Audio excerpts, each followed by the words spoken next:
ரோமர் 4வது அதிகாரம் 21வது வசனம். தேவன் வாக்கு பண்ணினதை நிறைவேற்ற வல்லவராய் இருக்கிறார் என்று முழு நிச்சயமாய் நம்பி தேவனை மகிமைப்படுத்தி விசுவாசத்தில் வல்லவனானான். இந்த நாளிலும் நாம் விசுவாசத்திலே வல்லவர்கள் ஆகும்படி கர்த்தர் விரும்புகிறார். நாம் விசுவாசத்தில் வல்லவர்கள் ஆகும்போது தான் இப்போது இருக்கிற சூழ்நிலைகளை நாம் மேற்கொள்ள முடியும். அநேகர் பலவிதமான தீமைகளால் சிக்குண்டு தவிக்கிறீர்கள். அதை நீங்கள் ஜெயிச்சு நீங்கள் முன்னேறணும்னா நீங்கள் விசுவாசத்திலே வல்லவர்கள் ஆக வேண்டும். சில பேர் பணம் கிடைக்கணும்னு நினைக்கிறீங்க. பணம் கிடைச்சா நான் இந்த பிரச்சனையிலேருந்து தப்பிடலான்னு நினைக்கிறீங்க. சில பேர் சிலருடைய ஆதரவை எதிர்பார்க்குறீங்க. அவங்க எனக்கு உதவி செஞ்சாங்கன்னா சரியாயிரும். அல்லது இந்த ஒரு நபரை நான் சந்திக்க முயற்சி செய்கிறேன், சந்திக்கவே முடியலை, அவர் ரொம்ப பிஸியாக இருக்கிறாரு, டைம் கொடுக்க மாட்டேங்கிறாரு, அவரை பார்த்துட்டா எல்லாம் சரியாயிரும். அப்படி பல காரியங்களை எதிர்பார்க்குறீங்க. ஆனால் உங்களுக்கு ஆசீர்வாதம் எதில் இருக்குது அப்படின்னா நீங்கள் விசுவாசத்தில் வல்லவர்கள் ஆகிறதுல தான் இருக்குது. அதனால தான் ஆண்டவர் இன்றைக்கு இந்த செய்தியை உங்களோடு பகிர்ந்து கொள்ளும்படி எனக்கு வெளிப்பாடுகளை கொடுத்திருக்கிறார். நம்ம எல்லாருக்கும் விசுவாசி என்று ஒரு பெயர் உண்டு.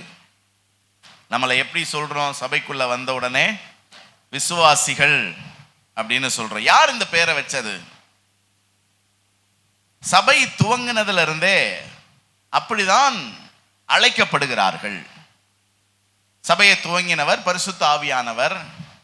ஆகவே இந்த பெயரையும் அவரே தான் வச்சிருக்கிறார். அதனால ஆரம்பத்தில் இருந்தே பரிசுத்த ஆவியினால் ஏவப்பட்டு சபைக்குள் இருக்கிறவர்களை விசுவாசிகள் என்று அழைத்திருக்கிறார்கள். அதுக்கு நான் சில வசனங்களை உங்களுக்கு ஆதாரமாக காட்டுறேன். அப்போஸ்தலர் 2:24 இந்த ஆதி சபையை பற்றி சொல்லும்போது விசுவாசிகள் எல்லாரும் ஒருமித்திருந்தார்கள்னு போட்டிருக்கு.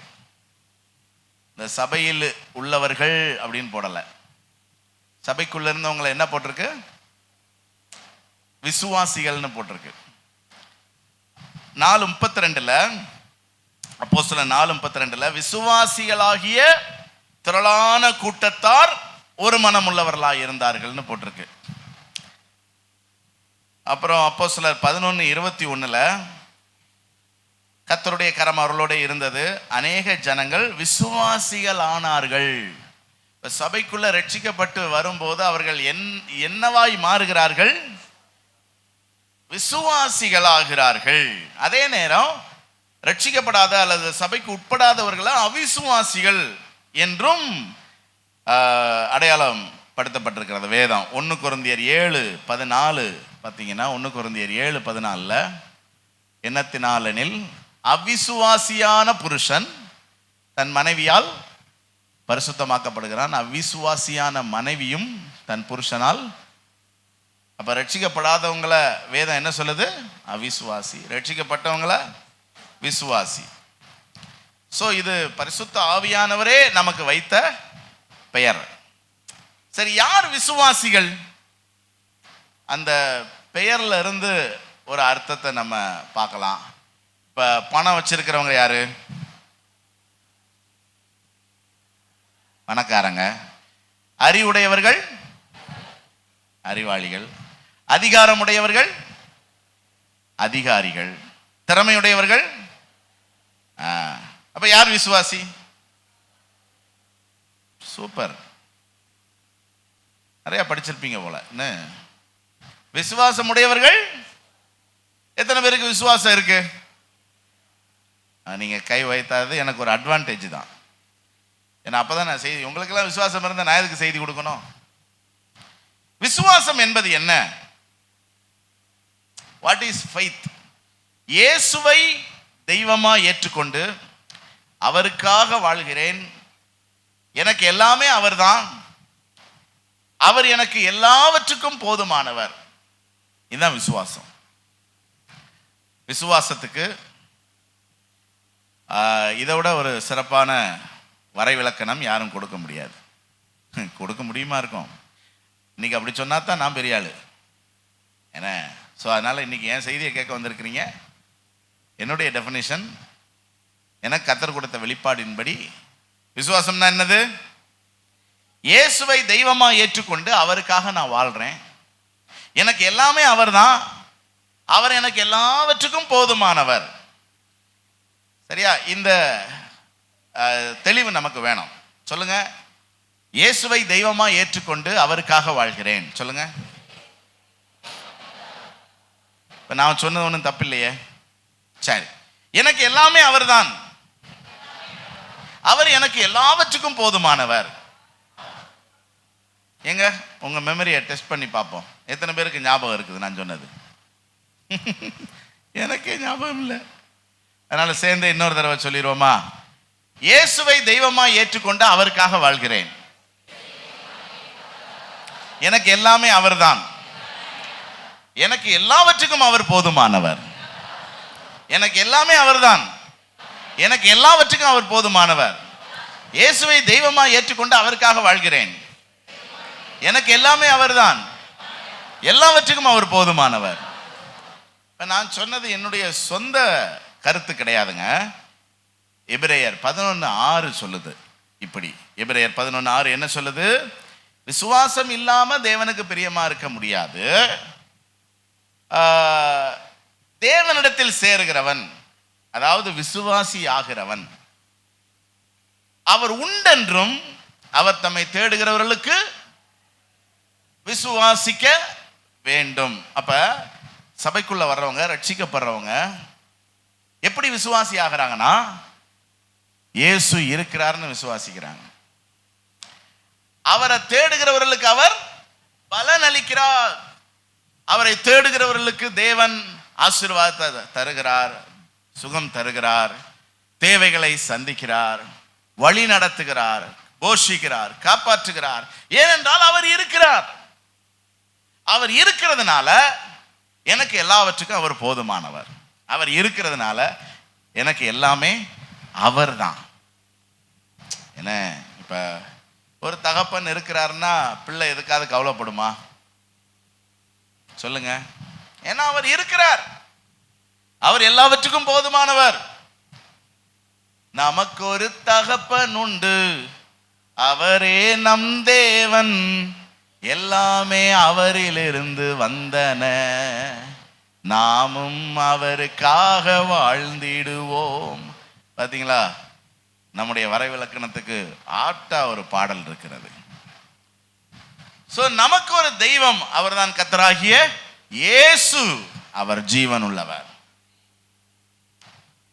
அவர்தான் நமக்கு எல்லாம். எத்தனை பேர் இந்த நிலைப்பாட்டில் இருக்கிறீங்க? அல்லது அவரை ஸ்டெப்னியா வச்சிருக்கிறீங்களா? சரி, எதுக்காவது ஆவாரு. இந்த ஒரு ஞாயிற்றுக்கிழமை போய் சர்ச்சில் அட்டண்டன்ஸை போட்டு வைப்போம். இந்த சபையில நமக்கு ஒரு மெம்பர்ஷிப் இருக்கட்டும், எதுக்காவது ஆகும். அப்படி யாரும் இருக்கிறீங்களா? அல்லது எனக்கு எல்லாமே அவர் தான் சொல்றவங்க மட்டும் ஒரு அல்லேலூயா சொல்லுங்க பார்க்கலாம். எல்லாமே இயேசு, என் இயேசு, எல்லாம் இயேசு, இயேசு இயேசு. இன்னொரு தடவை சொல்லுமா? எல்லாமே இயேசு, என் இயேசு, எல்லாம் இயேசு, இயேசு, இயேசு.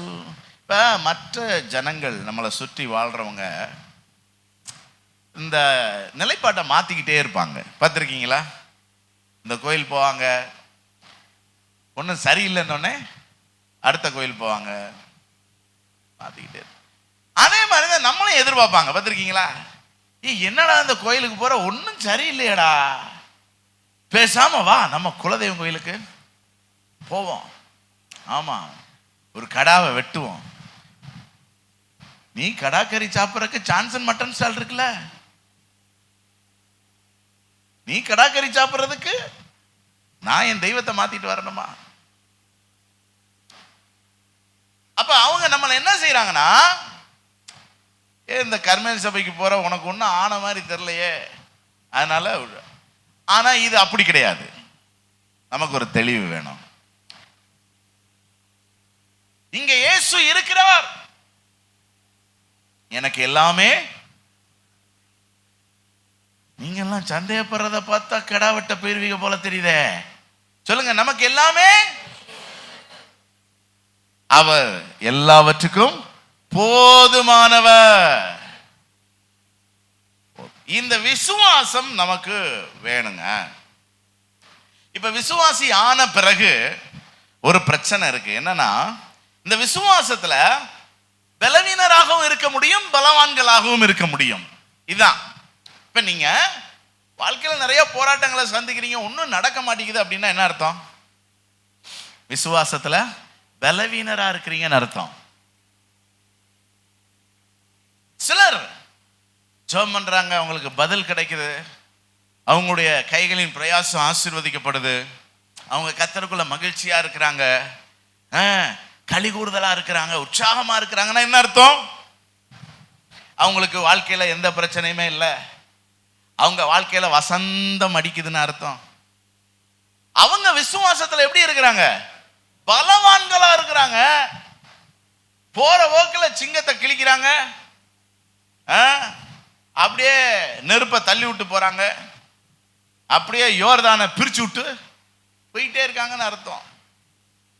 இதுதான் கிறிஸ்தவ வாழ்க்கை. நீங்க விசுவாசத்துல பலவீனரா இருந்தீங்கன்னா போராடிக்கிட்டு இருக்கணும். இப்ப விசுவாசம் இல்லைன்னு சொல்லல, விசுவாசம் இருக்குன்னா தானே சபைக்குள்ள இருக்கிறோம், ஆண்டவருக்குள்ள இருக்கிறோம். ஆனா ஆண்டவருக்குள்ள இருந்துகிட்டே படாத பாடுபடுறோம்.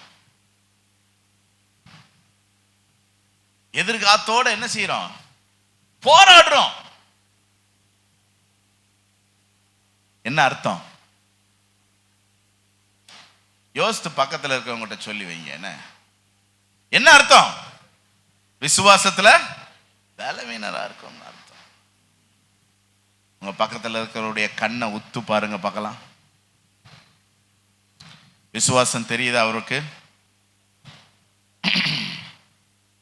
ரோமர் 14:1 விசுவாசத்தில் பலவீனம் உள்ளவனை சேர்த்து கொள்ளுங்கள், ஆனாலும் அவனுடைய மன ஐயங்களை குற்றமாய் நிர்ணயிக்காமல் இருங்கள்.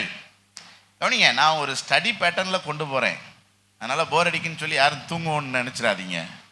இன்ட்ரெஸ்டிங்காக தான் இருக்கும். உங்களுக்கு வசனங்களை கற்றுக்கொள்ளணும்னு ஆர்வம் இருந்துச்சுன்னா என்னுடைய ஸ்டைல் ஆஃப் ப்ரீச்சிங் உங்களுக்கு ரொம்ப இன்ட்ரெஸ்டிங்காக இருக்கும். நான் ஒரு ஸ்டடி பேட்டர்னில் கொண்டு போகிறேன். சில நேரம் ப்ரீச்சிங் பேட்டர்னில் இருக்கும், ஆய் ஊயின்னு அந்நேரம் குதின்னு குதிப்போம். இன்னைக்கு எனக்கே ரொம்ப இன்ட்ரெஸ்டிங்காக இருந்துச்சு இந்த சத்தியம். அதனால நிறைய வசனங்களை எடுப்போம்ட்டு நான் தான் வசனங்களை எடுக்கிறேன். சில நேரம் பாருங்க, வசனமே எடுக்க மாட்டேன், பேசிக்கிட்டே போயிட்டே இருப்பேன். ஆமாம், அது வேற ஸ்டைல். இன்னைக்கு எத்தனை பேர் இந்த ஸ்டைல்லே போங்க பாஸ்டர்னு சொல்கிறவங்க மட்டும் ஒரு அல்லேலூயா சொல்லுங்க பார்க்கலாம். நீங்கள் அல்லேலூயா சொல்லாட்டினாலும் மாற மாட்டேன். நான் அப்படித்தான் எட்டு வந்திருக்கேன். அதனால் உங்களுக்கு வசனம் வரும், பார்த்துக்கோங்க. ஆமாம், கவனிங்க. இப்போ நான் சொன்னேன்ல, விசுவாசத்தில் பலவீனர் உண்டு, பலவான்கள் உண்டு. இப்போ நம்மளை பலவான்களாக மாத்துறது தான் இந்த செய்தியினுடைய முடிவு. இப்போ துவக்கத்தில் இந்த பலவீனரை பற்றி கர்த்தர் சில விஷயங்களை சொல்கிறாரு. இப்போ நான் பலவீனர்னு சொன்னது நான் என் சொந்த கருத்து இல்லை, வசனத்தில் தான் போட்டிருக்கு. விசுவாசத்தில் பலவீனம் உள்ளவனை சேர்த்து கொள்ளுங்க. அவங்களும் சபையில் என்ன செய்வாங்க? இருப்பாங்க. அவருடைய மன ஐயங்களை குறித்து. அப்போ விசுவாசத்தில் பலவீனருக்கு என்ன இருக்கும்? மன ஐயங்கள்னா என்னது? சந்தேகம் இருக்கும். ஆனா யாக்கோபு 1:6 என்ன சொல்லி இருக்கிறது? விசுவாசிக்கிறவன் எவ்வளவாகிலும் சந்தேகப்படாமல் விசுவாசிக்க வேண்டும். புரியுதா? அவன் தான் விசுவாசத்துல பலவான். சந்தேகம் இருக்குன்னா என்ன அர்த்தம்? இது ஆங்கில ஒரு மொழிபெயர்ப்புல இந்த மன ஐயங்களை குறித்து நீங்க குற்றமா என்னாதீங்கன்னு போட்டிருக்கல. அது இந்த மொழிபெயர்ப்பு என்ன போட்டிருக்கு அப்படின்னா, அவர்களுடைய நடவடிக்கை வித்தியாசமாக இருக்கும், அதுக்காக நீங்க அவங்கள குற்றப்படுத்தாதீங்கன்னு போட்டிருக்கு. சார் சமன்ல அவங்க நம்ம எதிர்பார்க்கிற மாதிரிலாம் செய்ய மாட்டாங்க, சபைக்குள்ளதான் இருப்பாங்க. ஆனா அவங்க நடவடிக்கை வித்தியாசமா. நமக்கு சில நேரம் கடுப்பாகும், என்னடா சர்ச்சைக்கு வந்துட்டு இப்படி பண்றாங்க. எத்தனை பேருக்கு அப்படி கடுப்பு வந்திருக்கிறது? ஆமா, என்னடா இத்தனை வருஷம் விசுவாசியா இருந்துட்டு இப்படி பண்றாங்க. எத்தனை வருஷம் விசுவாசியா இருந்தா என்ன? விசுவாசத்துல பலவீனமா இருந்தா அவருடைய நடவடிக்கைகள் வித்தியாசமாகத்தான் இருக்கும் என்று வேதம் சொல்கிறது. அவங்களை என்ன செய்யாதீங்கன்னு சொல்றாரு கர்த்தர்? குற்றப்படுத்தாதீங்க. நீங்க அதுக்கு பதிலா அவங்க விசுவாசத்தை பலப்படுத்துங்க. இன்னைக்கு செய்தி அதானே, நம்மளை விசுவாசத்துல கர்த்தர் வல்லவர்களாக்க விரும்புகிறார். நம்ம விசுவாசத்துல வல்லவர்கள் ஆயிட்டோம்னா நம்ம நடவடிக்கை சரியாய் போயிடும். இப்ப இயேசுவின் சீஷர்கள் ஆரம்பத்தில் இப்படிதான் இருந்தாங்க. மத்தேயு 8:26 இயேசு பாருங்க, அற்ப விசுவாசிகளே ஏன் பயப்படுகிறீர்கள்? கடல்ல அவங்க படகுல போய்கிட்டு இருக்கும்போது திடீர்னு பயங்கரமா காத்தடிக்குது. பயந்து என்ன சொல்றாங்க? ஐயரே நாங்கள் மடிந்து போகிறோம்னு சொல்லும் போது இயேசு எழுந்து என்ன செய்யறாரு? அற்ப அவிசுவாசின்னு சொல்லல. அவிசுவாசி சபைக்கு வெளியே ரட்சிக்கப்படாதவங்க, ஆண்டவரை ஏற்றுக்கொள்ளாதவங்க. இவங்க ஏற்றுக்கொண்டவங்க. விசுவாசத்துல பலவீனருக்கு இன்னொரு பேர் என்னது? அற்ப விசுவாசி. அப்ப அற்ப விசுவாசிகள் என்ன செய்வார்கள்? பயப்படுவார்கள். நம்பர் 1. அப்புறம் மத்தேயு 14:31 இயேசு கடல்ல நடந்தாருன்னு சொல்லிட்டு நம்ம அண்ணன் யாரு? பேதுருவும் கடல்ல இறங்கி நடந்தாரு. முதல்ல நல்லா தான் நடந்தாரு. அப்புறம் என்ன செய்ய ஆரம்பிச்சிட்டாரு? தண்ணியில மூழ்க ஆரம்பிச்சிட்டாரு. இப்ப 31 இயேசு உடனே கையை பிடித்து என்ன சொன்னாரு? அற்ப விசுவாசியே. அற்ப விசுவாசின்னா என்ன அர்த்தம்? விசுவாசத்துல பலவீனன். ஏன்? அப்ப அற்ப விசுவாசி அல்லது விசுவாசத்துல பலவீனர் என்ன செய்வாங்க? சந்தேகப்படுவாங்க. அடுத்து லூக்கா 12:28 இப்படி இருக்க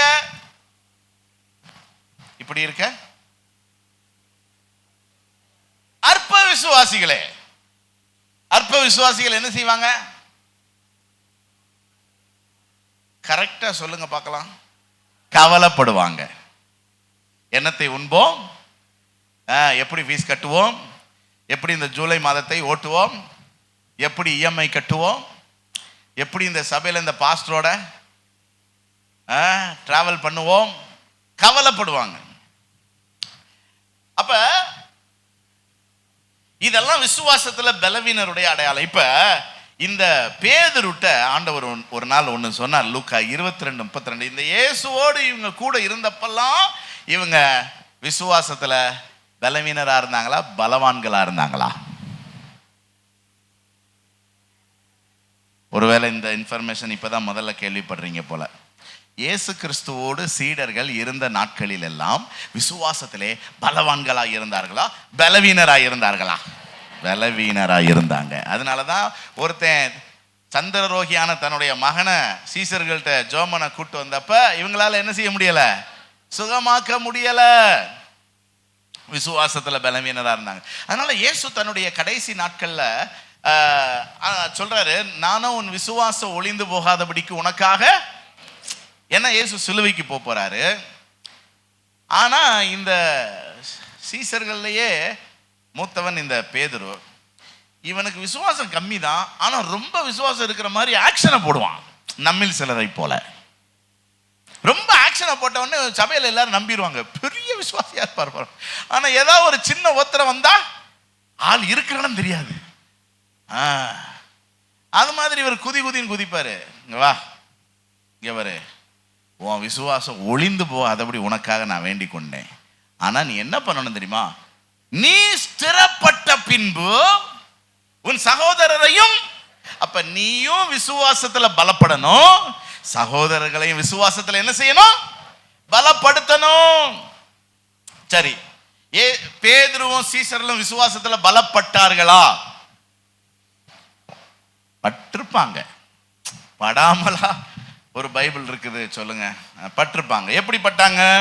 இப்ப மார்க் 11:23 பாருங்க. மார்க் 11:23 என்ன சொல்லியிருக்கு?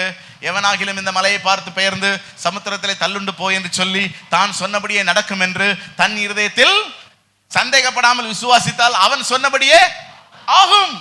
எங்க மலையை தூக்கி அப்படின்னு சொல்ற அளவுக்கு ஒருத்தனுக்கு விசுவாசம் இருக்குன்னா அவன் விசுவாசத்துல எவ்வளவு பலவான்னு கொஞ்சம் யோசித்து பாருங்களேன். இப்ப இதே மாதிரி சம்பவம் பேதுரு வாழ்க்கையில் நடந்துச்சு. அப்போஸ்தலர் 3வது அதிகாரம் 6வது வசனத்துல, அப்போஸ்தலர் 3:6 ஒரு பிறவி சப்பானி பிச்சை எடுத்துக்கிட்டு இருக்கிறான்.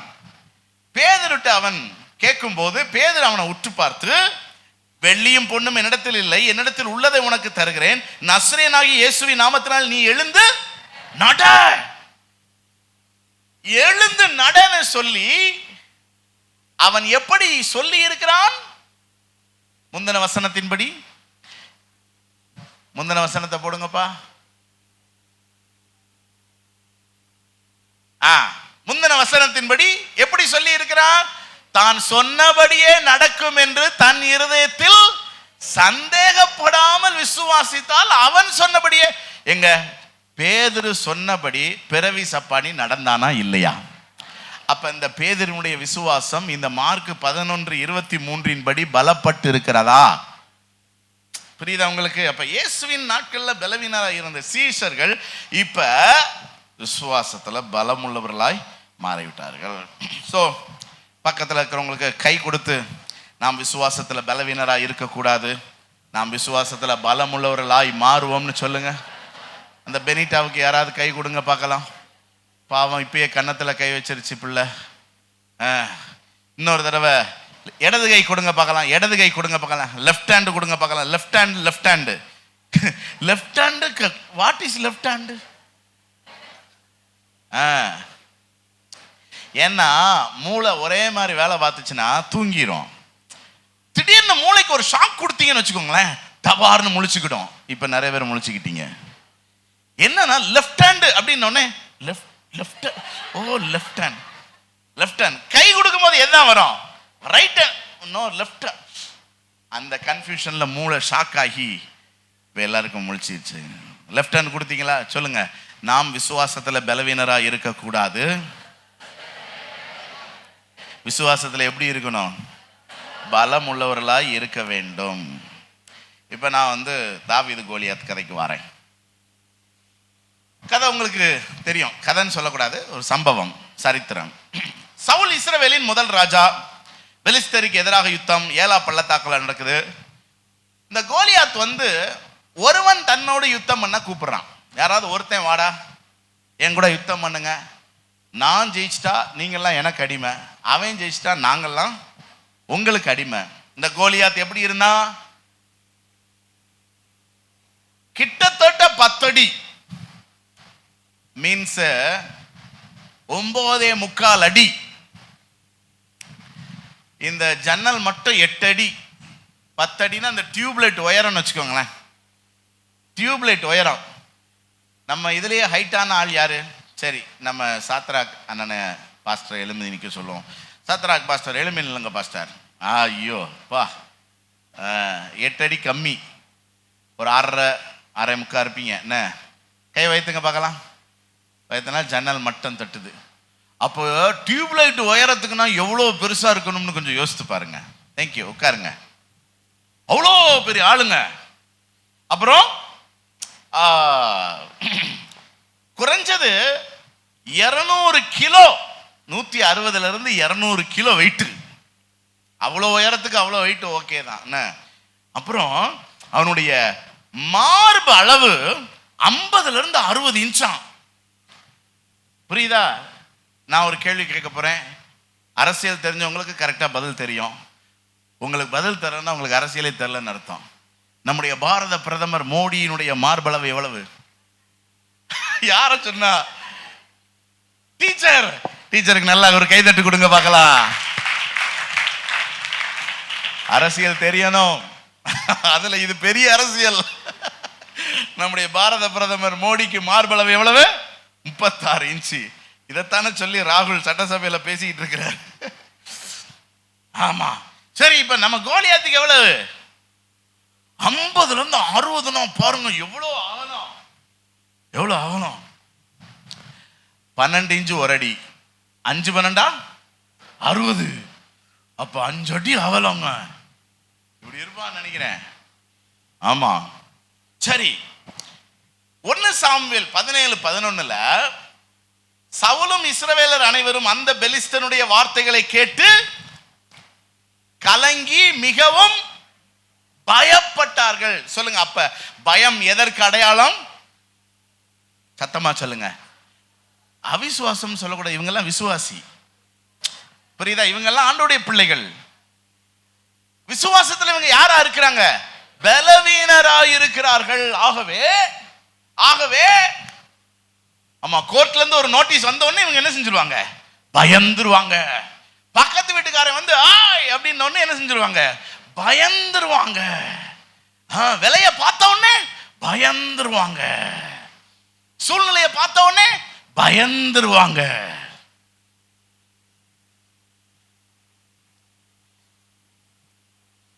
சரி, யார் எதிர்த்து போனது? உங்களுக்கெல்லாம் சம்பவம் தெரியும் சொல்லி நான் மேலோட்டம். தாவீது தாவீது மாம்சத்துல தாவீது கோலியாத்துக்கு இணையானவனா இல்ல. ஆனால் எப்படி ஜெயிச்சான்? முதல்ல அவனை எதிர்த்து இவன் போறதுக்கே இவன் யாரா இருந்திருக்கணும்? விசுவாசத்தில் வல்லவன். ஆகவே தான் வாடா அப்படின்ட்டு என்ன செய்யறான்? போறான். போய் அவன் அவனிய ஒரு சிச்சுவேஷனை நீங்க தைரியமா ஃபேஸ் பண்றீங்கனாலே நீங்க பாதி ஜெயிச்சிட்டீங்க, ஏன் முக்காவாசி ஜெயிச்சிட்டீங்கன்னு அர்த்தம். நான் சொல்றது புரியுதா உங்களுக்கு? நீங்க விசுவாசத்துல பலவீனரா இருந்தீங்கன்னா பிரச்சனைக்கே என்ன செய்ய மாட்டீங்க, போக மாட்டீங்க. ஆமா, சொல்லுங்க, யாரெல்லாம் சொல்ல முடியும்? பாஸ்டர் நான் எந்த பிரச்சனைக்கும் போறதில்ல பாஸ்டர் அப்படிங்கிறவங்க மட்டும் கரம் ஊத்தி வரல இல்லையா? சொல்லுங்க பார்க்கலாம். எங்க நிறைய பேர் எந்த பிரச்சனைக்குமே என்ன செய்யறதில்ல, போறதில்ல. ஏன் கேளுங்க. ஏன்னா அது பெரிய ஏதோ நற்குணமா நினைச்சுக்கிடுவாங்க. ஆனா வீட்டுல அவங்க போடுற சண்டை இருக்குதே தாங்க முடியாது. அப்ப இவங்க வீட்டுல எல்லாம் வீர மாதிரி காட்டிட்டு வெளியே நான் எந்த பிரச்சனைக்கும் போறதில்லை அப்படின்னா என்ன அர்த்தம் தெரியுமா? இவங்களுக்கு என்ன கிடையாது? தைரியம் கிடையாது. இவங்க கோழைகள். வீட்டுக்குள்ள மட்டும்தான் என்ன செய்வாங்க? கொடியேற்றுவாங்க. பாருங்க. சரி, இப்ப விசுவாச வீரர்களுடைய பட்டியல் எபிரேயர் 11:32 இருக்கு. 32 வசனம் பாத்தீங்கன்னா, பின்னும் என்ன சொல்லுவேன்? கிதியோன், பாராக், சிம்சோன், எப்தா. யார் பேர் இருக்கு அதுல? தாவீது. அப்ப தாவீது யுத்த வீரனா விசுவாச வீரனா? பக்கத்துல பார்த்து சொல்லுங்க. நீங்க ஜெயிக்கிறதுக்கு யுத்த வீரனா இருக்க வேண்டியது இல்ல, விசுவாச வீரனா இருந்தா போதும். ஆமா, சொல்லுங்க, பக்கத்துல தட்டி கொடுத்து சொல்லுங்க. நீங்க ஜெயிக்கிறதுக்கு பணக்காரனா இருக்க வேண்டியதில்ல, விசுவாச வீரனா இருந்தா போதும். பக்கத்துல தட்டி கொடுத்து சொல்லுங்க. நீங்க ஜெயிக்கிறதுக்கு அறிவாளியா இருக்க வேண்டிய அவசியம் இல்ல, யாரா இருந்தா போதும்? விசுவாச வீரனா இருந்தா போதும். அடுத்து என்ன போட்டிருக்கு?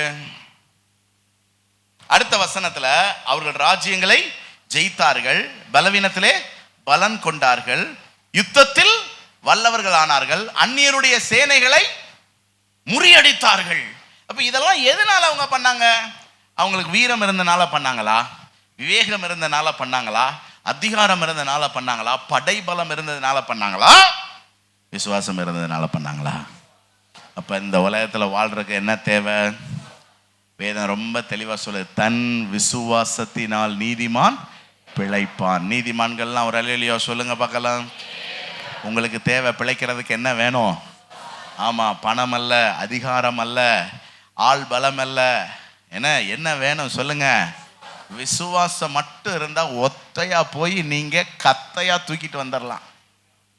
புரியுதா? விசுவாசம் இல்லைன்னா சரி சரி, திரும்ப அந்த விசுவாசத்தின் வர விளக்கணத்தை சொல்லும். விசுவாசம் என்றால் என்ன? இயேசுவை தெய்வமாய் ஏற்றுக்கொண்டு அவருக்காக வாழ்கிறேன், எனக்கு எல்லாமே அவர், எனக்கு எல்லாவற்றுக்கும் போதுமானவர்.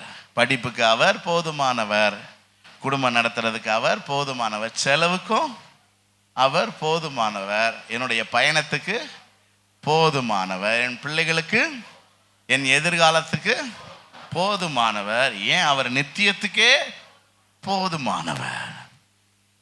அப்ப இந்த விசுவாசம் குறையும் போது,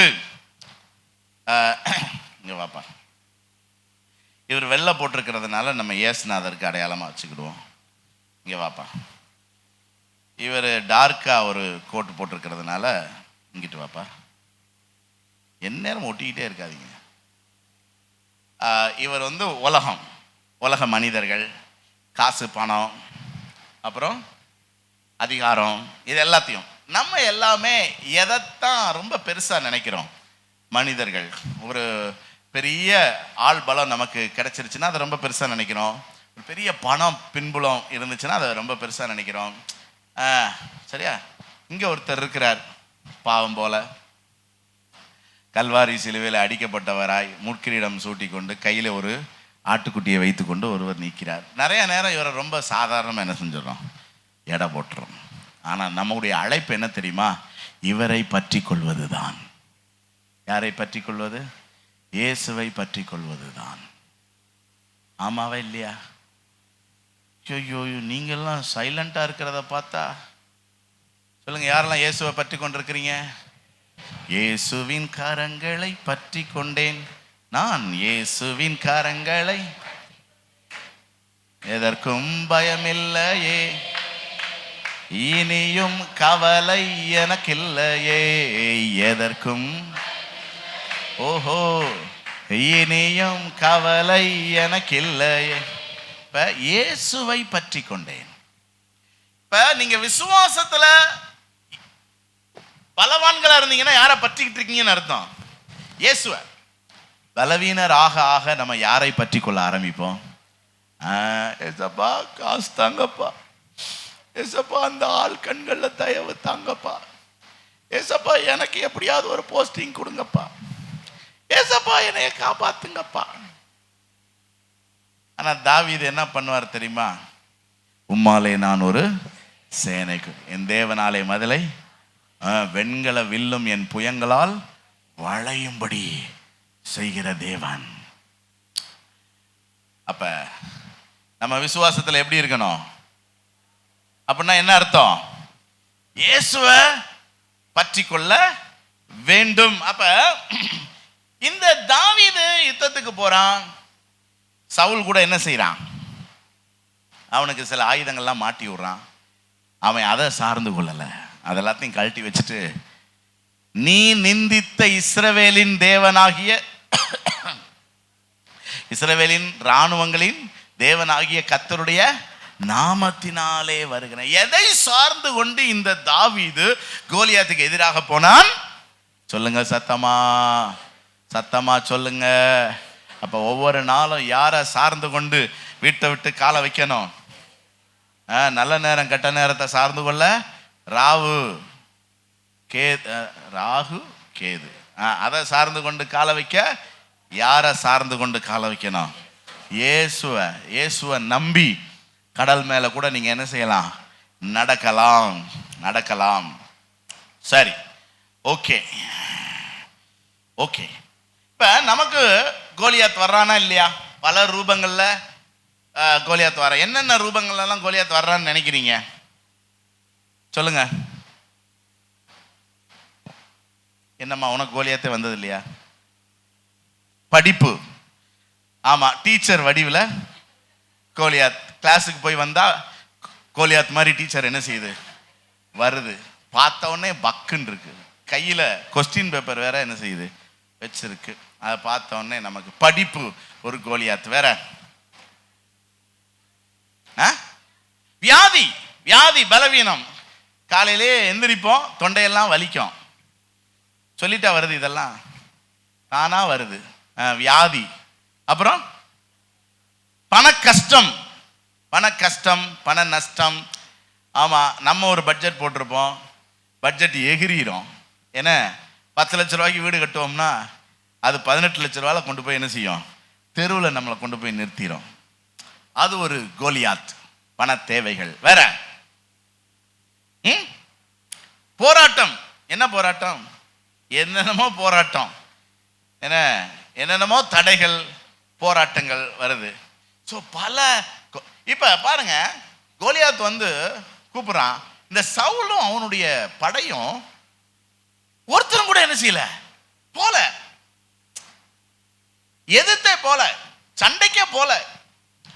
அந்த போராட்டங்களை இவங்க ஃபேஸ் பண்ணவே இல்லை. என்ன நினைச்சிருப்பாங்கன்னு நினைக்கிறீங்க?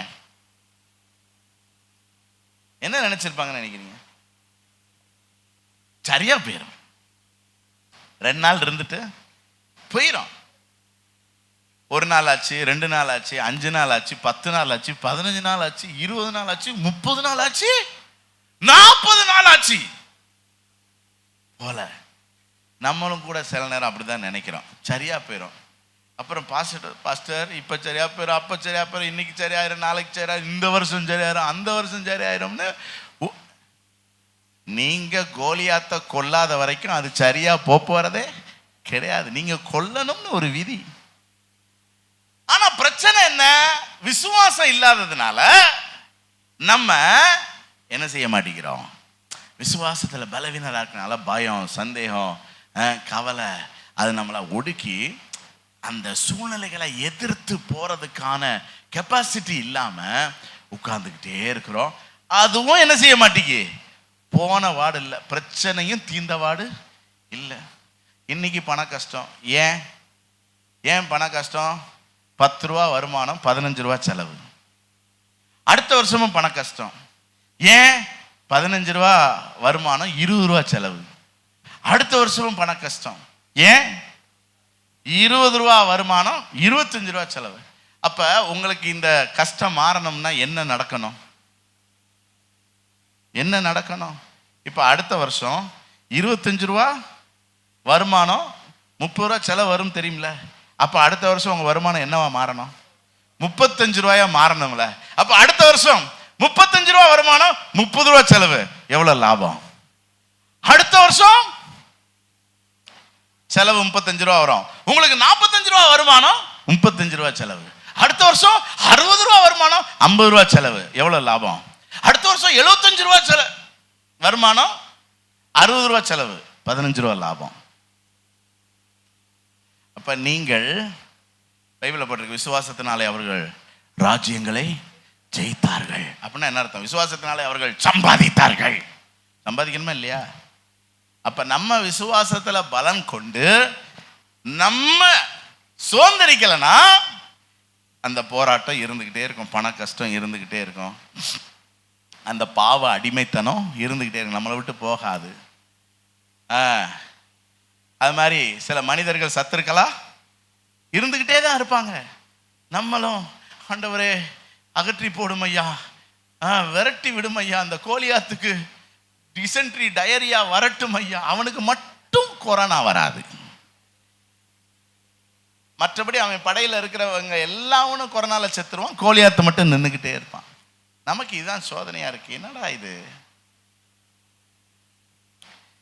ஏன்னா நீங்கள் அந்த கோலியாத்தை ஜெயிக்கணும். எப்ப ஜெயிப்பீங்க? நீங்க விசுவாசத்துல வல்லவர். எத்தனை பேர் விசுவாசத்துல வல்லவர்கள் ஆகணும்னு முடிவு பண்றீங்க முதல்ல? சரி, எப்படி விசுவாசத்துல வல்லவர்கள் ஆவது? 3 காரியம்தான். ஒன்று வசனத்தினால், இன்னொன்று பரிசுத்த ஆவியினால், மூன்றாவது சிறு சிறு சாதனைகளினால். ரொம்ப இன்ட்ரெஸ்டிங்கா இருக்கும். முதல்ல வசனத்தினால். இப்ப நம்ம முதல்ல ஒரு வசனம் வாசித்தோம்ல, விசுவாசத்தில் வல்லவனானான். எத்தனை பேருக்கு ஞாபகம் இருக்கு? ஐயோ, ஞாபகம் இருக்குன்னா உங்களுக்கு இருப்பிடத்தெல்லாம் சொல்லல. ஆமா பாஸ்டர் வாஸ்தவம் அப்படின்னு தலையாட்டினீங்கனாலே போதும். எத்தனை பேருக்கு ஞாபகம் இருக்கு? விசுவாசத்தில் யார் அவன்? ஆபிரகாம். ஆபிரகாம் விசுவாசத்தில் வல்லவன் ஆனான். ஒரு வசனத்தை வாசிப்போம். ஆதியாகமம் 12:1 பாருங்க. கர்த்தர் ஆபிரகாமை நோக்கி, நீ உன் தேசத்தையும் உன் இனத்தையும் உன் தகப்பனுடைய வீட்டையும் விட்டு புறப்பட்டு நான் உனக்கு காண்பிக்கும் தேசத்துக்கு போ, உன்னை பெரிய ஜாதியாக்கி உன்னை ஆசீர்வதித்து உன் பெயரை பெருமைப்படுத்துவேன், நீ ஆசீர்வாதமாய் இருப்பாய். பாருங்க, ஆபிரகாமுக்கு பிள்ளை இல்லை, பிள்ளை பிறக்கிறக்கும் வாய்ப்பில்லை. ஒரு சாபமான நிந்தையான வாழ்க்கை. அந்த காலத்துல பிள்ளை இல்லைன்னா நிந்திப்பாங்க. ஸோ அந்த ஒரு நிந்தையான வாழ்க்கை. இப்போ ஒரு நாள் அவனுக்கு ஒரு சத்தம் கேட்கிறது. என்ன சத்தம்? Abraham, Abraham. என்ன? யாரு? உன் தேசத்தையும் இனத்தையும் தகப்பனுடைய வீட்டை விட்டு புறப்பட்டு நான் உனக்கு காண்பிக்கும் தேசத்துக்கு என்னைய நம்பி வா, உன்னைய பெரிய ஜாதி ஆக்குறேன். என்ன கேக்குதுங்க? சொன்னேன் இல்ல நானு, என்ன கேக்குது? சத்தம். ஆமா, நீங்க யாரு? நான் யாருங்கிறத பத்தி பிரச்சனை இல்லை, என்னை நம்பி வா, நான் உன்னை பெரிய ஜாதி ஆக்குறேன். உன் பேர இப்போ உன் பேர் சிறுமைப்பட்டு இருக்கிறது. இந்த ஊர்ல உன்னைய எவனும் நல்லது கெட்டதை கூப்பிட மாட்டேங்கிறான். ஏன்னா உனக்கு பிள்ளை இல்லை, உன்னை அபசகுனமா நினைக்கிறான். நீ ஒரு சபிக்கப்பட்ட வாழ்க்கை வாழ்ற, நீ ஆசீர்வாதமாக இருப்பாய். என்ன கேக்குது சொல்லுங்க சத்தமா? சத்தம். இப்ப சாராள்கிட்ட வர்றான். அம்மா டயலாக் தெளிவாக எழுதி வச்சிருக்கேன். எனக்கு கடவுள் பேசுறாருமா. எந்த கடவுள் தெரியாது. என்ன பேசுறாரு? பெரிய ஜாதி ஆக்குவேன் அப்படின்னா நிறைய பிள்ளைகளை தருவேன்னு பேசுறாரு. அதுக்கு என்ன? அதுக்கு நம்ம ஒரு இடத்துக்கு போகணுமா, புறப்பட்டு நம்ம ஒரு இடத்துக்கு போகணுமா. யாரை போக சொல்றாரு? நம்மளை தான். நம்ம அந்த ஆடு மாடு வேலைக்காரங்க, நம்ம செட்டு, நம்ம டென்ட்டு, வீடு கீடு எல்லாத்தையும் காலி பண்ணிட்டு மொத்தமா லாரி பிடிச்சி போனோம். எங்க போனோம் தெரியாது. அடுத்த கேள்வி என்னவா இருக்கும்னு நினைக்கிறீங்க? சொல்லுங்க. நீங்க எல்லாம் பெண்கள் தானே. உங்க பெண்கள் சைக்காலஜி படி இப்படி ஒருத்தர் உங்க வீட்டுக்காரர் சொன்னார்னா அடுத்த கேள்வி என்ன சொல்லுவீங்க நீங்க? இதை நான் எப்படி நம்புறது? ஒருத்தர் சொன்னாருங்கிற, அப்படி காலி பண்ணிட்டு போகணுங்கிற, எங்க போகணும்னு தெரியாதுங்கிற, இதை நான் எப்படி நம்புறது அப்படின்னா இதுக்கு இவன் ஏதாவது ஆதாரம் காட்ட முடியுமா? முடியாது. ஆனா அவன் சொல்றான், ஏமா பேசினாருமா, அந்த சத்தத்தை நான் கேட்டேம்மா. இப்ப இந்த ஆபிரகாம் அதுக்கப்புறம் இவங்க எல்லாம் புறப்பட்டு போனாங்க. போய் 25 வருஷமா இவனுக்கு அடுத்த பிள்ளை ஆண்டவர் தரல. ஆனாலும் அவன் விசுவாசத்துல எப்படி இருந்தான்? வல்லவனா இருந்ததுனாலதான் 100 வயசுல ஈசாக்கு அவன் என்ன செய்தான்? பெற்றுக்கொண்டான்.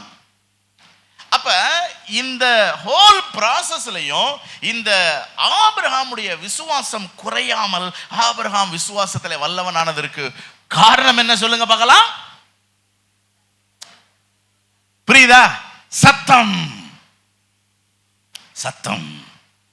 இப்ப நீங்க என்கிட்ட சந்தோஷமா வரீங்க, பாஸ்டர் பாஸ்டர் இந்த வருஷம் முடியறதுக்குள்ள நான் கோடீஸ்வரி ஆக போறேன் பாஸ்டர். அப்படியா? என்ன என்ன என்ன என்ன எதனால ஏன் அப்படி சொல்றீங்க? எனக்கு ஒரு சத்தம் கேட்டுச்சு பாஸ்டர், நான் கோடீஸ்வரி.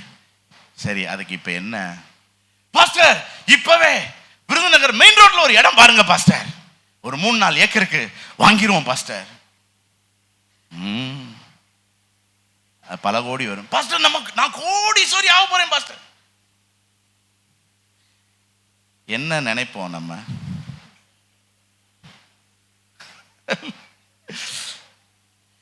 இதை நம்பி நம்ம இடம் பார்க்கவா? அண்ணே பவுலன் என்ற சொல்றேன், அண்ணே நீங்க இடம் பாருங்கண்ணே. பாஸ்டர் அது 1 ஏக்கரே 3 கோடி 4 கோடி சொல்லுவாங்களே. பரவாயில்லண்ணே, அந்த சகோதரி வந்துச்சுனே, வந்து இந்த வருஷம் முடிகிறதுக்குள்ள ஒரு 50-60 கோடி அதுக்கு வரப்போகுதான். அதனால இடம் இப்பயே பார்க்க சொல்லுது. வந்தோன்னே பவுலன் என்ன செய்வாங்க? சிரிப்பாங்க. பாஸ்டர் என்ன பாஸ்டர் சொல்றீங்க? எப்படி எப்படி ஆக போகுதான் தெரில. எதை வச்சு சொல்லுது? இப்ப அந்த நான் நம்ப வேண்டாம், பவுலனே நம்ப வேண்டாம். ஆனா அந்த சகோதரி என்ன செய்யுது? எதை வச்சு நம்புது? சத்தம். அதுக்கு தெளிவா கவனிங்க கவனிங்க. நீங்க மனநலம் பாதிக்கப்பட்டவங்களை நீங்க பற்றி கேள்விப்பட்டிருக்கீங்களா? அதுல ஒரு குரூப் இருக்கு. பல விதங்கள்ல மனநலம் பாதிக்கப்பட்டவங்க. அதுல ஒரு குரூப் என்னன்னா, அவங்களுக்கு சத்தம் என்ன செய்யும்? கேட்கும். ஒருத்தர் பேசுறது அப்படியே என்ன செய்யும்? கேட்கும். பியூட்டிஃபுல் மைண்ட் செட்னு ஒரு ஸ்டோரி இருக்குது. அது ஒரு பெரிய மேத்தமெட்டிஷியன், கணித மேதை. ஆனா அவர் வாழ்நாள் முழுவதும் மனநலம் பாதிக்கப்பட்டவர். அவரை பற்றிய ஒரு ஸ்டோரி தான். அதாவது அவர் கணக்கு எடுத்துக்கிட்டு இருப்பாரு. அவர் வகுப்புல பலர் வந்து போய்கிட்டு இருப்பாங்க. இவரு கிட்ட பல பேர் பல சம்பவங்களை சொல்லிக்கிட்டு இருப்பாங்க. ஆரம்பத்தில் இவருடைய நிலைமை ரொம்ப மோசமாக இருந்துச்சு. அதுக்கப்புறம் இவர் பலங்கள் மாதிரி ட்ரீட்மெண்ட் போனார், வந்தார். அதுக்கப்புறம் தான் இவருக்கு தான் யார், தன்னுடைய நிலைமை என்னங்கிறத புரிஞ்சு, அதுக்கப்புறம் அதை மேற்கொண்டு அவர் எப்படி கணிதத்தில் நோபல் பரிசு பெற்றார் அப்படிங்கிறத அந்த ஸ்டோரி. இதில் ரொம்ப ஷாக்கிங் என்னன்னா, அவர்கிட்ட ஆட்கள் பேசுறது அவருக்கு தச்சுரூபமாக தெரியும், கேட்கும். மற்றவங்களுக்கு என்ன செய்யாது, கேட்க. அவர் அதுக்கு ரியாக்ட் பண்ணுவார் தானே. காதல ஒரு சத்தம் கேட்டா பண்ணுவோம் தானே. அதே மாதிரி தான் யாரெல்லாம் விசுவாசத்தில் வல்லவர்களோ அவர்களெல்லாம் ஒரிஜினல் லூஸ் மாதிரியே பண்ணுவார்கள். நம்ம எல்லாம் விசுவாசத்துல பலவீனமா இருக்கோங்கிறதுக்கு என்ன அடையாளம் தெரியுமா? அறிவாளி மாதிரியே செய்வோம். இருக்கிற பணத்தை கால்குலேட் பண்ணி அதுக்கேற்ற மாதிரி தான் பிளான் போடுவோம். ஆனால் ஆண்டவர் என்ன சொல்றாரு? உனக்கு அறியாத எட்டாத கானான் தேசத்தை பத்தி சொன்னா அவங்களுக்கு என்ன செய்யாது, புரியாது. ஏன் அப்படின்னா அறிவு. ஆனா என்ன அடிப்படையில் இதெல்லாம் செய்றீங்க? சத்தம். ரொம்ப ஆச்சரியம்ல ஆபிரகாமுடைய வாழ்க்கை. ஆமாம். இப்போ நான் இன்னைக்கு உள்ள காரியத்துக்கு நான் வரேன். இந்த விசுவாசம் எப்படி வருங்கிறத நம்ம பார்க்கலாம். ரோமர் 10வது அதிகாரம் 17வது வசனம் பாருங்க. விசுவாசம் கேள்வியினால் வரும், கேள்வி தேவனுடைய வசனத்தினால் வரும். இப்போ நம்ம கையில் வச்சிருக்கிற இந்த வேதம் லோகோஸ், எழுதப்பட்ட வார்த்தை. எழுதப்பட்ட வார்த்தைனா வாசிக்கும் போது எழுதப்பட்ட வார்த்தையாகவே நம்ம நிறைய நேரம் வாசித்து விட்டு என்ன செஞ்சிடறோம், பெயர்றோம். ஆனா அது நமக்கு சொல்லப்பட்ட அல்லது நம்மோடு பேசுகிற ஒரு வார்த்தையாக மாற வேண்டும். அப்பதான் நான் உங்களுக்கு ஒரு கருத்து சொல்றேன். இந்த இங்கிலீஷ்ல ஆக்டிவ் வாய்ஸ், பேசிவ் வாய்ஸ் தெரியுமா? நமக்கு வராத கிராமரே அதுதான். இந்த ஆக்டிவ் வாய்ஸ்னா என்ன அப்படின்னா நேரடியா சொல்றது, பேசிவ் வாய்ஸ்னா அவன் சொன்னான் அப்படின்னு சொல்றது. இப்ப இன்னைக்கு சாயந்தரம் தலைவர்கள் கூடுகை இருக்கு, ரொம்ப நல்லா இருக்கும், கண்டிப்பா வாங்க. இது வந்து ஆக்டிவ் வாய்ஸ். இன்னைக்கு சாயந்தரம் தலைவர்கள் கூடுகை இருக்குதாமா, நல்லா இருக்குன்னு சொல்றாங்க, வந்துருவீங்களாமா, பாஸ்டர் சொன்னாரு. இது பேர் என்னது? இப்ப எந்த சத்தம் உங்களை இழுக்கும்? புரியுதா? என்னைக்குமே அவர் சொன்னாருன்னா ஒன்றான சொன்னாரு போ. இப்ப சில பேர் என்கிட்ட வந்து பாஸ்டர் இந்த வாரம் எங்க வீட்டுக்கு வாங்க அப்படின்பாங்க. உடனே நான் ஆக்டிவ் ஆயிடுவேன், இந்த வாரம் போயிடணும்னு. என் மனைவிட்ட போய் சொல்லுவேன், அவங்க இந்த வாரம் வீட்டுக்கு வர சொல்றாங்க, பார்க்கலாம். சில பேர் பாஸ்டர் அம்மாட்ட போய் இந்த வாரம் எங்கள் வீட்டுக்கு வாங்க அப்படின்னு சொல்லுவாங்க. உடனே பாஸ்டர் அம்மா ஆக்டிவ் ஆயிடுவாங்க, ஏன்னா அது ஆக்டிவ் வாய்ஸு. அவங்க என்கிட்ட வந்து சொல்லுவாங்க, இந்த வாரம் நம்ம அவங்க வீட்டுக்கு போகிறோம், பார்க்கலாம். ஏன்னா எனக்கு அது பேசிவ் வாய்ஸ். புரியுதா? இப்போ இதில் இருக்கிற எழுத்து எல்லாமே பேசிவ் வாய்ஸ். அவன் போனானா, வந்தானா, செஞ்சானா, கேட்டானா, வச்சானா, இப்படி சொன்னாரா, எல்லாமே பேசிவ் வாய்ஸ். ஆனா இதுல இருக்கிற வசனத்தை வாசிக்கும் போது சில வார்த்தை என்னை நோக்கி பேசும், அதுதான் எனக்கு ஆக்டிவ் வாய்ஸ். அப்ப அந்த வார்த்தை என்னை நோக்கி பேசிருச்சுன்னு வச்சுக்கோங்களேன், என்னால நம்பாம இருக்கவே. என்ன அந்த சத்தம் எனக்கு என்ன செய்யுது, கேட்குது. அது என்னை நோக்கி வந்த சத்தம், என்னோடு முகமுகமாய் பேசின சத்தம். என்னால அதை அவாய்ட் பண்ணவே முடியாது. அப்படிதான் நான் ரட்சிக்கப்பட்டேன். 1996 ஒரு மே மாதம், அது ஒரு ஞாயிற்றுக்கிழமை சாயந்தரம். என்னுடைய வாழ்க்கை ரொம்ப ஜாலியாக போய்கிட்டு இருந்துச்சு. அது மே மாதம்னா எவ்வளோ ஜாலியாக இருக்குன்னு கொஞ்சம் யோசிச்சு பாருங்கள். 11வது வகுப்பு விடுமுறை நாட்கள். அகஸ்டின் ஜோகுமார் மீட்டிங் நடக்குது சாட்சியாபுரத்தில். அப்போல்லாம் நாங்கள் ரெக்கை கட்டி பறந்த காலம், அதனால் கூட்டத்திலலாம் உட்கார மாட்டோம். பின்னாடி சைக்கிள் ஸ்டாண்டில் நின்று சில நண்பர்களாக பேசி கொண்டு இருக்கிறோம். அப்போ ஒரு சத்தம் வருது, அடிக்கடி கடிந்து கொள்ளப்பட்டும் தன் பிடரியை கடினப்படுத்துகிறவன் சடுதியில். இப்போ இந்த வசனம் எனக்கு பைபிளில் நிறையா வாசித்திருக்கிறேன் நான். ஆனா எனக்கு அது வரைக்கும் இது பேசிவ் வாய்ஸா இருந்துச்சு. ஆனா அன்னைக்கு தான் எனக்கு என்ன வாய்ஸா வருது, ஆக்டிவ் எனக்குனே வருது. என் இருதயத்துல அப்படியே அந்த சத்தம் பேசுது, என் கூடவே பேசுது. என்னை மாற்றியது, என்னை ஒப்பு கொடுக்க வச்சது, எனக்குள்ள பரிசுத்தத்தை தூண்டியது, கர்த்தருக்காக வாழ என்னை அர்ப்பணிக்க செய்தது. ரலிலியா சொல்லுங்க பார்க்கலாம். இந்த வாட்ஸ்அப் குரூப்பில் பார்த்தீங்கன்னா, குரூப்பில் ஒரு குரூப் ஓப்பன் பண்ணி குரூப்பில் போடுறோம். இப்போ மென்டர் குரூப்பில் போடுறோன்னு வச்சுக்கோங்களேன். எல்லாரும் தங்களுடைய குழுவில் இருக்கிறவர்களை போய் சந்தித்து ஃபோட்டோ போடுங்கள்னு போட்டால் ரொம்ப எஃபெக்டிவாக இருக்காது. இது ப்ராட்காஸ்ட்னு ஒன்று இருக்குது. ப்ராட்காஸ்ட் அப்படின்னா என்னென்னா, அதில் யார் பேரெல்லாம் சேர்த்துருமோ அவங்களுக்கு தனியாக போகும். பாஸ்டர் அப்படிங்கிற பேரில் போகும், குரூப்பில் போகாது. பாஸ்டர் ஐயா உங்கள் மென்டர் குரூப்பில் இருக்கிறவங்கள பார்த்து எனக்கு ஃபோட்டோ போடுங்க. இப்போ குரூப்பில் பார்க்கும்போது ப்ராட்காஸ்ட்டில் தனியாக வந்தோடனே நம்ம ப்ராட்காஸ்ட்டில் போட்டோம்னா அவருக்கு தெரியாது. ஆனால் தனியாக ஏதோ மெசேஜ் போட்டிருக்கோம்ட்டு, பாஸ்டர் என்ன சொல்லிட்டார், மென்டரை பார்க்க சொல்லிட்டார். ரெண்டுக்கு வித்தியாசம் இருக்கா இல்லையா? நிறைய நேரம் வேதத்தை வாசிக்கும் போது யாருக்கோன்னு வாசிக்கிறோம். ஆனால் இந்த வேதத்தை நீங்கள் கருத்தாக வாசித்தீங்கன்னா, இது யாருக்கு எழுதப்பட்ட வார்த்தை? உங்களுக்கு எழுதப்பட்ட. இன்னைக்கு நீங்கள் என்ன செய்யணும், உங்கள் பிள்ளைகளுக்கு என்ன செய்யணும், உங்கள் ஊழியத்துக்கு என்ன செய்யணும், உங்கள் எதிர்காலத்துக்கு என்ன செய்யணும், உங்கள் பிஸ்னஸ்க்கு என்ன, எல்லாவற்றுக்கும் இதில் என்ன இருக்குது, வார்த்தை இருக்கு. இப்போ எத்தனை பேர் ஆபிரகாமை மாறி ஆண்டவருடைய சத்தத்தை கேட்க போறீங்க?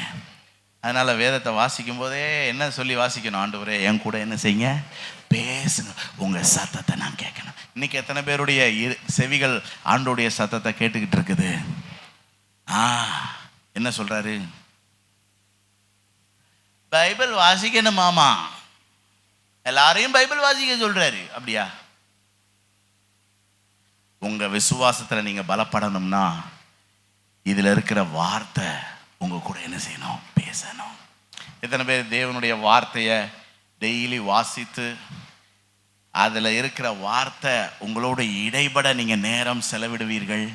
அதுதான் உங்களை விசுவாசத்தில் என்ன ஆக்கும், வல்லவர்கள் ஆக்கும்.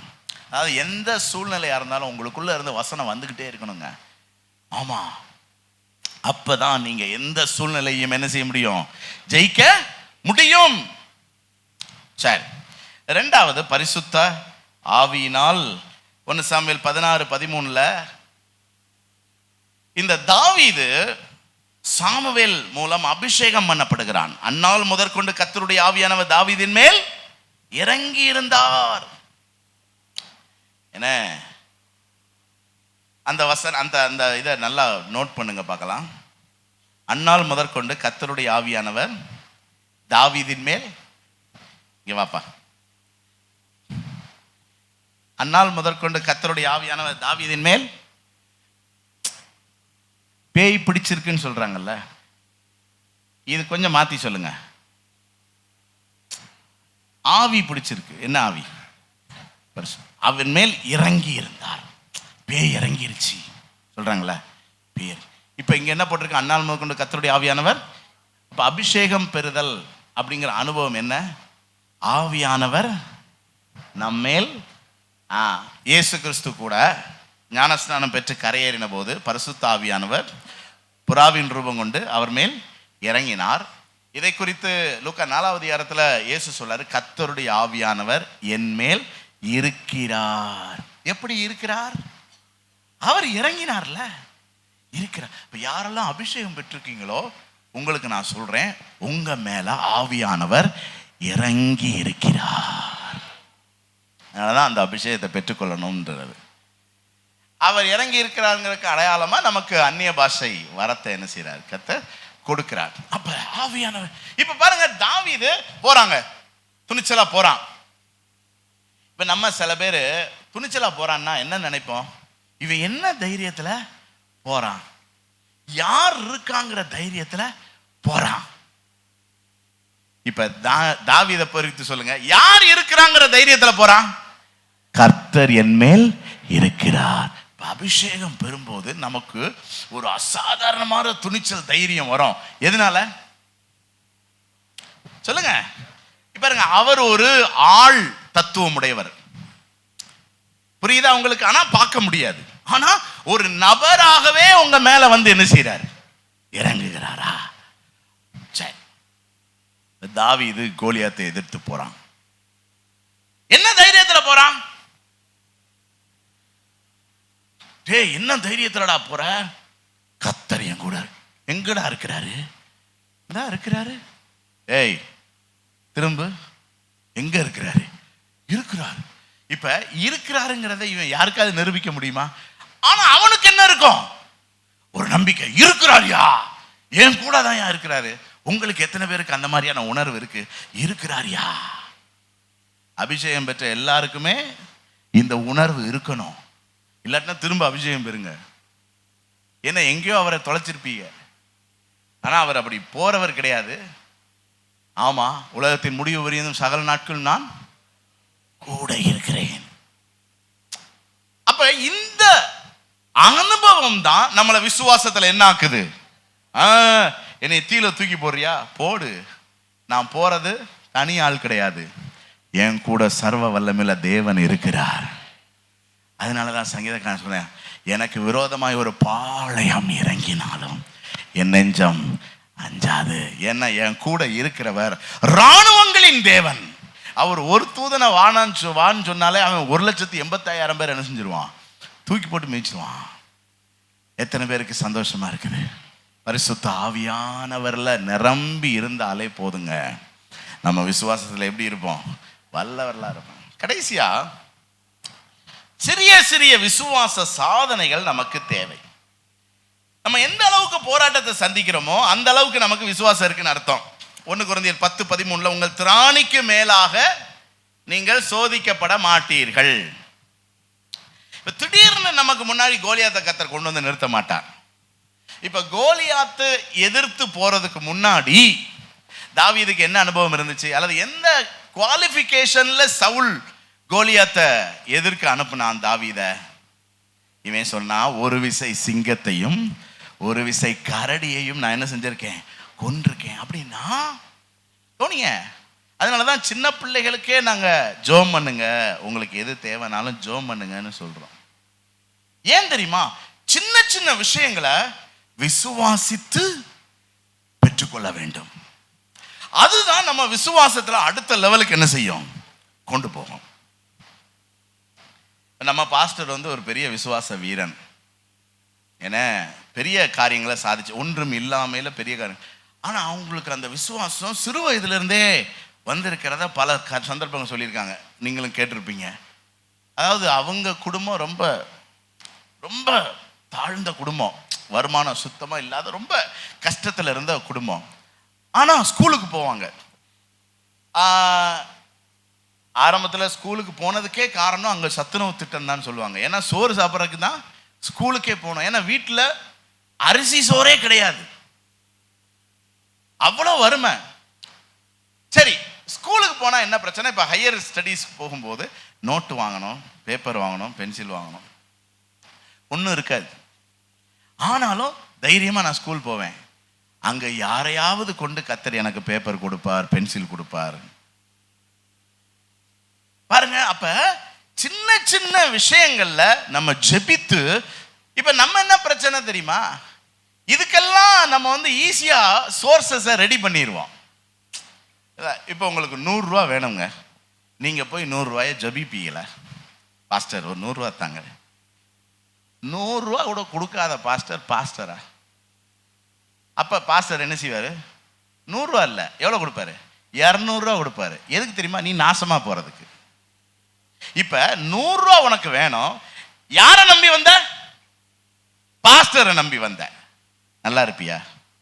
நான் 100 ரூபா கொடுத்துருவேன். ஆனா நீங்க விசுவாசத்துல என்ன செய்ய முடியாது? பலப்படம். 100 ரூபாய்க்கு உன்னால முழங்கால் போட்டு ஜோம் பண்ணி ஒரு அற்புதத்தை பார்க்க முடியலையே, உனக்கு திடீர்னு 1,00,000 ரூபா தேவை. எப்படி வரும்? எப்படி வரும்? அவ்வளவுதான். அந்த எப்படி பெலிஸ்தியர்கள் வார்த்தையை, சாரி இஸ்ரவேலர்கள் கோலியாத்துடைய வார்த்தையை கேட்டவுடனே கலங்கி பயந்தார்களோ, அது மாதிரி உடஞ்சு 1,00,000. இதே இது நான் 100 ரூபா ஜோம் பண்ணி ஆண்டவர்கிட்ட இருந்து வாங்கிட்டு, ஆண்டவர் எனக்கு 100 ரூபா கொடுத்தாருங்க, அற்புதமா. 1000 ரூபா வந்தா என்ன செய்வான்? ஏங்க சோமன்னு உங்க 1000 ரூபா கத்த தருவாருங்க. சோமன்னு 1000 ரூபா கிடைச்சிருச்சு. அடுத்து ஒரு 10,000 ரூபா. 1000 ரூபா தந்தவர் 10,000 ரூபா தரமாட்டாரா? 10,000 ரூபா, 50,000 ரூபா, அப்புறம் 1 லட்சம். என்ன 1 கோடி வரட்டுங்க. பாஸ்டர் கவலைப்படாதீங்க, உங்களுக்கு எவ்வளவு தேவை? 1 கோடி தானே, நான் சோமனி வாங்கி தரேன். ஒருத்தர் கூட 10,000, 20,000, 30,000த்துக்கு சீட்டு கேட்டா 10 சீட்டு வருது. அத்தனை சீட்ல எத்தனை தான் போட்டிருக்கு? 10,000 தான். நான் உங்களை நம்பல, கர்த்தரை நம்புறேன். ஆனா உங்களை விசுவாசத்துல வல்லவர்கள் ஆக்க பொறுப்பு என்கிட்ட இருக்குதுங்க. அதனால அவ்வளவு பேருங்க இந்த நான் கொடுத்த அட்டையை கிழிச்சு போட்டு 50,000த்துக்கு வாக்கு பண்ணி போடுங்க. யார்கிட்ட கேட்குறீங்க? யார்கிட்ட கேட்குறீங்க? வானத்தையும் பூமி உண்டாக்கின அவர் ஐஸ்வர்ய சம்பன்னார்.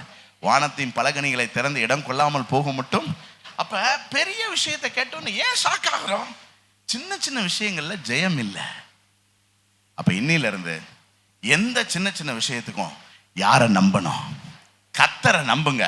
நம்பி சாதிங்க, அதை சாட்சியா சொல்லுங்க.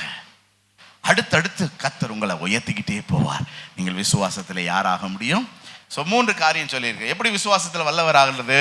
வசனத்தை வாசிங்க, அந்த வசனம் உங்க கூட பேசும். அந்த சத்தம் உங்க காதுல வந்துருச்சுன்னா நீங்க பெரிய வீரனா என்ன செஞ்சிருவீங்க? மாறிடுவீங்க. 2வது, ஆவியில நிரம்புங்க. நீங்க பெற்ற அபிஷேகம் சாதாரணமானது கிடையாதுங்க. தெய்வம் உங்க மேல இறங்கி இருக்கிறார். இந்த இந்துக்கள்லாம் சொல்றாங்களா, அருள் இறங்கிருச்சு, ஆத்தா இறங்கிருச்சுன்னு சொல்றாங்க. ஆவியானவர் இறங்கி இருக்கிறார். எங்க அவங்களுக்கு அவ்வளவு நம்பிக்கை இருக்குதுங்க. இங்க ஊருங்குது, ஆனா உட்கார்ந்து அழுகுது.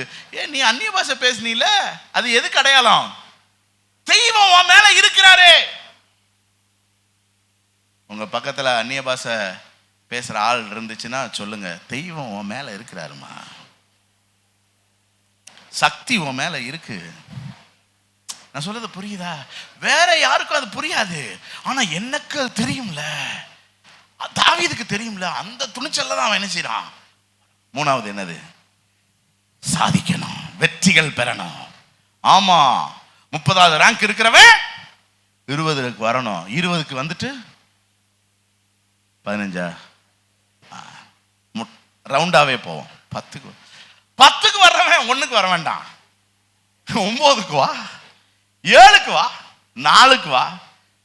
அப்படின்னா இந்த வருஷம் முடியும் போது அடுத்த பிப்ரவரி மார்ச்ல எதுக்கு வருவேன்? 1க்கு வருவேன்.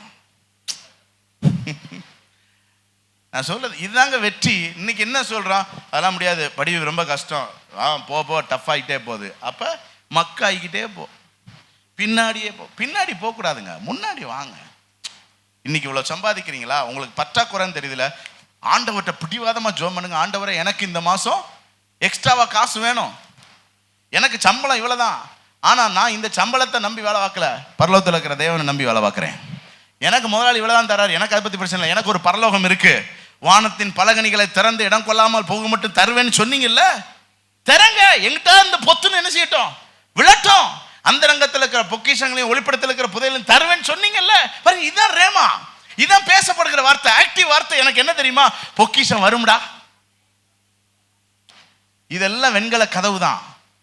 எது? இதெல்லாம் வெண்கல கதவு தான், பூட்டிக்கிட்டு இருக்கோம். ஆனா ஆண்டவர் எனக்கு சொல்லி இருக்கிறவர் ஒட்டப்பேண்டா. அந்த தைரியத்துல தான் சொல்றேன், இந்த வருஷம் கடன் அடைச்சிட்டு துதி ஆராதனை பெருவிழா நடத்துவோம். அப்ப உங்களுக்கு என்ன தைரியம்? பொக்கிஷம் வரும். உங்களுக்கு புதையல் என்ன செய்யும்? வரும். சும்மா இருக்கிற வருமானத்தை கணக்கு பண்ணாதீங்க, அது அறிவு. ஆண்டவர் சொல்றார், விசுவாசத்துல வல்லவர்கள் ஆகுங்க.